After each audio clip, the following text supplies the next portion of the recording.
Le Cameroun nous les a gracieusement offerts pour planter les céréales. Pour l'instant, c'est un champ d'expérimentation. On teste 200 variétés de riz pour avoir les meilleures semences. Si jamais il y a à recruter 3000 personnes, eux seuls fournissent 2000.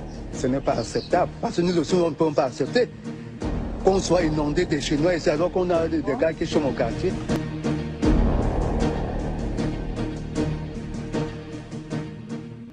Phénomène qui prend de l'ampleur, l'achat de terrains agricoles, une nouvelle facette de la mondialisation.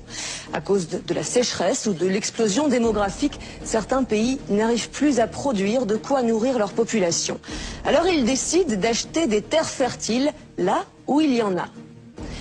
L'Eldorado, c'est l'Afrique. Ces 5 dernières années, 2,5 millions d'hectares de bonnes terres africaines ont déjà été vendus à des entreprises étrangères. La Chine arrive en tête. Elle, qui a déjà largement investi dans l'exploitation du pétrole et du minerai sur le sol africain, vient maintenant y produire ses denrées alimentaires. Exemple au Cameroun, où les entrepreneurs chinois pourraient à terme faire main basse sur toute la production céréalière du pays. À qui profite cette razzia chinoise? Reportage de Patrick Fandiou. En apparence, rien n'a changé au cœur de cette forêt camerounaise. Pourtant, derrière le cliché de la carte postale, voici l'un des champs d'une nouvelle bataille mondiale pour la conquête des terres agricoles. Sur les rives fertiles du fleuve Sanaga, les villageois ont ainsi vu débarquer de nouveaux visages, parlant avec d'étranges et lointains accents. Bonjour. Monsieur Chang n'a rien d'un touriste chinois égaré là par hasard. Depuis 3 ans, ce professeur en agronomie fait partie du décor du village de Ndioré. Et avec les jeunes villageois, son arme de séduction favorite, des cadeaux comme ses maillots de football, le sport roi au Cameroun. L'opération de charme n'est pas désintéressée, les Chinois convoitent les terres du village. Ils en exploitent même déjà une parcelle sur laquelle ils ont reproduit le paysage d'une rizière asiatique.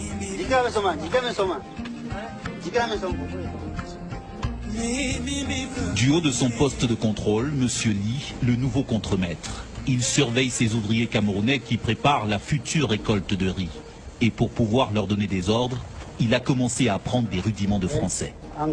Ici, le patron, c'est M. Wang, pas peu fier de nous faire le tour du propriétaire. Sous son contrôle, à terme, 10 000 hectares, 100 millions de mètres carrés. Le Cameroun nous les a gracieusement offerts pour planter les céréales.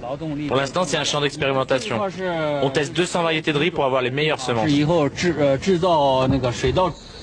Semences et décors de rizières chinoises reproduites jusqu'au poste de surveillance, où est gravé l'inévitable poème patriotique célébrant l'odeur du riz. Encore, maître. Une vingtaine de techniciens depuis 2 ans dans le centre du Cameroun, appartenant à une société d'État chinoise qui, en Afrique, cible les meilleures terres agricoles. Bon, c'est vrai, il y a beaucoup d'arbres. Il va falloir tous les couper. Mais il y a du soleil, la terre est très fertile et l'eau coule en abondance. 8 heures de travail par jour, 40 € par mois, les paysans camerounais découvrent l'envers du miracle économique chinois. Il n'y a pas de contrat. Tu as un accident, toi-même tu vas t'en occuper. Tu es même malade, toi-même tu t'occupes de toi-même. Nous travaillons comme les temporaires. Ça veut dire que aujourd'hui tu peux venir au travail, demain tu es au quartier. Bon.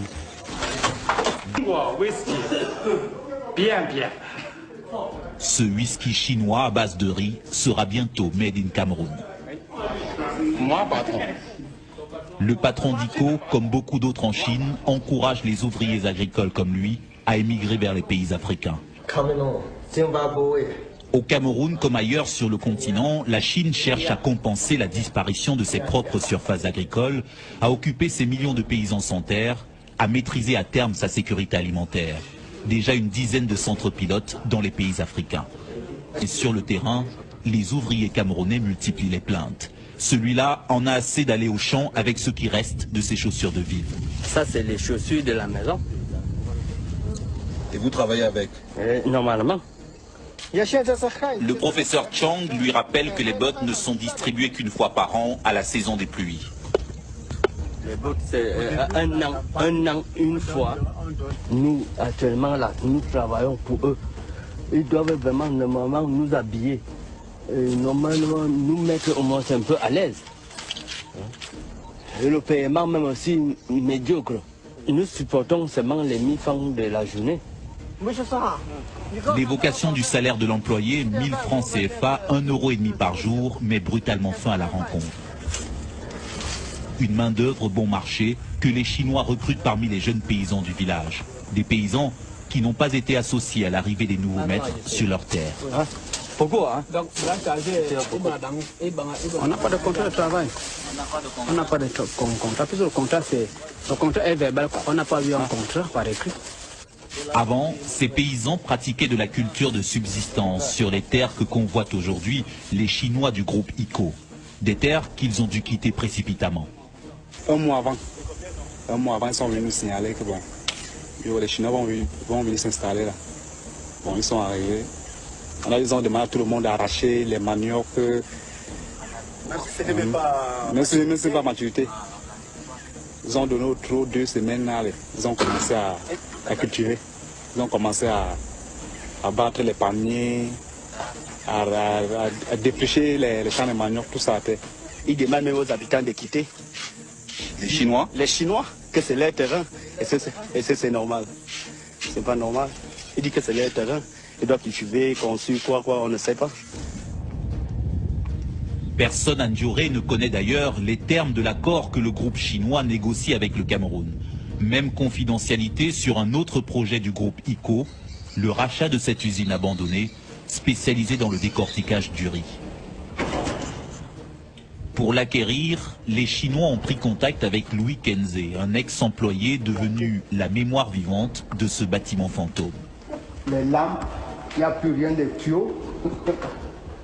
Les cornières, les restes de semences qui étaient. Il sait que si les Chinois reprennent l'usine, ils auront à terme le contrôle d'une bonne partie de la chaîne de production céréalière du Cameroun. Ce qui l'inquiète le plus, c'est l'arrivée d'une main-d'œuvre chinoise que la rumeur évalue à plusieurs milliers d'hommes. On nous apprend que si jamais il y a à recruter 3000 personnes, eux seuls fournissent 2000. Ce n'est pas acceptable. Parce que nous aussi, on ne peut pas accepter qu'on soit inondé de Chinois ici alors qu'on a des gars qui sont au quartier. Allô, monsieur Wang? Moi, français un peu, je ne comprends pas. Tu ne comprends pas français? Oui. Mais oui, l'interprète... Même s'il craint une invasion de travailleurs chinois, au téléphone, M. Kenze se laisse amadouer par les repreneurs du groupe ICO. Hein? Demain matin, moi, téléphone-toi. Oui, tu vas m'appeler demain matin, hein?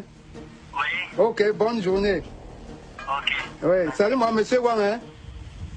Oui. Oui. Finalement, au lieu de voir son usine décrépir, il préfère encore qu'elle soit rachetée par les Chinois qui l'ont couvé ces derniers mois de petites attentions. C'est le cadeau que la dernière mission chinoise m'a remis. Et il me dit, il voulait donc montrer que nous sommes ensemble et qu'ils étaient intéressés par le travail le travail abattu. Ils étaient prêts à acheter des cartes si j'acceptais les vendre. De précieuses cartes qui contiennent un trésor d'informations, car ce qui intéresse les Chinois, c'est moins l'usine elle-même que les immenses terres qui l'entourent. Voici toutes les étendues de la concession, comme vous voyez. Ces terres sont vraiment idéales pour la riziculture. Très convoitées pour ceux qui veulent faire à grande échelle. C'est disponible, les terres sont disponibles. Tout ça d'ensemble, c'est 14 000 hectares. 14 000 hectares, la prochaine cible chinoise au Cameroun. La Chine, en quelque sorte, est à la conquête de l'Afrique. Avant de se quitter, le professeur Chang tenait à nous montrer les premières récoltes de ce riz chinois made in Cameroun. Récolte presque tout épuisée, déjà vendue à un prix inférieur à celui du marché local. Reste l'invendable, les mauvaises graines offertes à ses employés camerounais. On donne ce riz-là gratuitement à ceux qui travaillent bien à la ferme. C'est comme une sorte de récompense. Une conquête des terres agricoles dénoncée par plusieurs ONG comme un accaparement menaçant la souveraineté alimentaire des pays pauvres en cette période de crise. Pas de problème, pas de problème. Mais sur le terrain, comme au Cameroun, la réalité est souvent plus ambiguë, entre deux sentiments. L'opportunité de voir se développer avec les Chinois une agriculture plus productive mais aussi le risque de devoir à l'avenir dépendre de leur bon vouloir pour se nourrir. La terre étant devenue à son tour une ressource stratégique au même titre que le pétrole ou les minerais.